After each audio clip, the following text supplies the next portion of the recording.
नमस्कार, मी गृहिणी अनु या चॅनलवर आपलं स्वागत आहे। आज आपण एकदम झणझणीत असा एक मिरचीचा पदार्थ बनवत आहोत। तर खूप छान पद्धतीने हा पदार्थ बनतो, एकदम छान टेस्टी लागतो।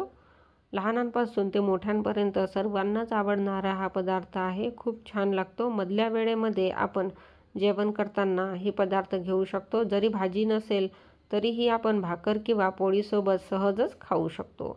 चला तर रेसिपीला सुरुवात करूया। सर्वप्रथम इथे आपल्याला मिरच्या ज्या आहेत त्या स्वच्छ धुवून घ्यायच्या आहेत, त्याचे देठसुद्धा काढून घ्यायचे आहे। आणि मी पाण्यामध्ये डीप करताना तुम्हाला दिसत आहे। पाण्यामध्ये डीप यासाठी करायचं आहे की यावरची धूळही जाईल आणि थोड्या वेळ पाण्यामध्ये राहिल्यामुळे ह्या ताज्या ताज्या दिसतील आणि ताव्यावर टाकल्यावर याचा एक छान असा स्मेल आणि सुगंध दरवळतो आणि हवा हवासा वाटतो, कारण की मिरची ही भाजल्यानंतर खूप छान असं खावीशी वाटणारी टेस्ट देते। तर लोखंडी ताव्यावर मिरच्या छान एकाच्या 2 करून टाकलेल्या आहेत। मिरचीला एका चाकूच्या साहाय्याने तुम्ही कट करू शकता, नाहीतर ताव्यावर मिरची ही उडते, अंगावर यायची भीती असते, त्यासाठी मिरचींना तोडूनच घ्यायचं। सगळी मिरची टाकली की ते उडते, तर डोळ्यामध्ये वगैरे जाण्याची शक्यता असते, त्यासाठी या पद्धतीने मिरच्या आपल्याला तोडून घ्यायच्या आहेत। लसूण, अद्रक, शेंगदाणे यामध्ये भरपूर वापरायचे आहेत, यामुळे टेस्ट छान येते।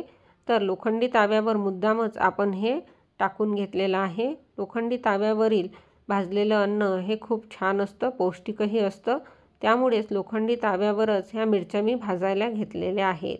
या पद्धतीने मिरच्या छान भाजून घ्यायच्या आणि याला 2 मिनिटासाठी आपल्याला झाकून ठेवायचं आहे, कारण की मिरची ही उडणार पण नाही आणि याला छान वाफ आल्यामुळे आतपर्यंत मिरचीच्या वाफ जाईल आणि टेस्टही छान येईल। या पद्धतीने आपण हे सर्व करून घेतल्यानंतर यावर मीठ टाकायचं। पुन्हा छान सर्व बाजूनी मीठ लागेल या पद्धतीनेच व्यवस्थित छान फिरवून घ्यायचं। 1-2 वेळ हे अशा पद्धतीने केल्यामुळे काय होईल, शेंगदाणे जळणार नाही आणि खूप छान हे खमंग खरपूस भाजलं जातं। मिरच्या ह्या थोड्या चिमून जातात आणि चारही बाजूने भाजल्या जातात। हे अशाच पद्धतीने भाजून झालं की थोडं थंड झालं की आपण हे कुटायला घेऊया। इथे खलबत्ता छान मी स्वच्छ करून घेतलेला आहे आणि यावर आपण आता हे टाकून घेऊया। मिरच्या, शेंगदाणे, अद्रक थोडं थोडं 2 बॅचमध्ये कुटलं तरी चालतं, मी थोडं थोडं इथं टाकून घेत आहे आणि याला आता आपण कुटून घेऊया। गरम असतानाच व्यवस्थित कुटलं जातं, त्यासाठी अशा पद्धतीने व्यवस्थित कुटून घ्यायचं आहे। हळूहळू कुटायचं, म्हणजे हे छान एकजीव होतं। याला मीठ लावल्यामुळे छान टेस्ट येते। तर आपला खमंग छान असा ठेचा हा तयार झालेला आहे। हा तुम्ही कच्चा तेल टाकून सुद्धा खाऊ शकता।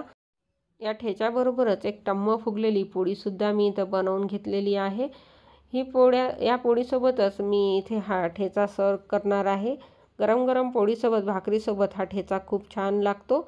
तुम्ही त्याच्यावर गरम तेल टाकून सुद्धा खाऊ शकता। झटपट तयार होतो, एकदम साधा सिंपल बेत आहे। कुठलेही जास्त तामझाम न करता झटपट होणारा हा ठेचा आहे आणि गावरान बेत आहे। तुम्हाला कसा वाटला नक्की सांगा आणि कमेंटमध्ये नक्की सांगा।